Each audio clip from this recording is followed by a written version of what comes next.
ಮೇ 18ರ ಮಹತ್ವ. ಅಂತಾರಾಷ್ಟ್ರೀಯ ದಿನಗಳು. International museum day. ಮ್ಯೂಸಿಯಂಗಳು ಮತ್ತು ಸಂಸ್ಕೃತಿಯ ಮಹತ್ವವನ್ನು ತಿಳಿಸಲು ಆಚರಿಸಲಾಗುತ್ತದೆ. World AIDS vaccine day. HIV AIDS ಲಸಿಕೆ ಸಂಶೋಧನೆಗೆ ಜಾಗೃತಿ ಮೂಡಿಸುವ ದಿನ. ಮೇ 18ರಂದು ನಡೆದ ಪ್ರಮುಖ ಘಟನೆಗಳು. Mount St. Helens eruption. 1980ರಲ್ಲಿ ಅಮೆರಿಕಾದಲ್ಲಿ ಭಾರೀ ಜ್ವಾಲಾಮುಖಿ ಸ್ಫೋಟ ಸಂಭವಿಸಿತು. Apollo 10 launch. ಚಂದ್ರಯಾನ ಮುನ್ನೋಟ ಮಿಷನ್ ಆಗಿದ್ದ ಅಪೋಲೋ 10 ಅನ್ನು ಉಡಾವಣೆ ಮಾಡಲಾಯಿತು. Cannes film festival. ಪ್ರಸಿದ್ಧ ಚಲನಚಿತ್ರೋತ್ಸವ ಆರಂಭವಾದ ದಿನ. ಮೇ 18ರಂದು ಜನಿಸಿದ ಪ್ರಸಿದ್ಧರು.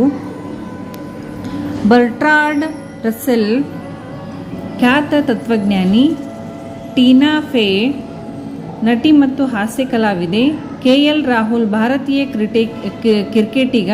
ಸಾಮಾನ್ಯ ಜ್ಞಾನಕ್ಕಾಗಿ ಮೇ 18ರಂದು ಆಚರಿಸಲಾಗುವ ಅತ್ಯಂತ ಪ್ರಮುಖ ದಿನ ಇಂಟರ್ನ್ಯಾಷನಲ್ ಮ್ಯೂಸಿಯಂ ಡೇ. ಧನ್ಯವಾದಗಳು ಸ್ನೇಹಿತರೆ.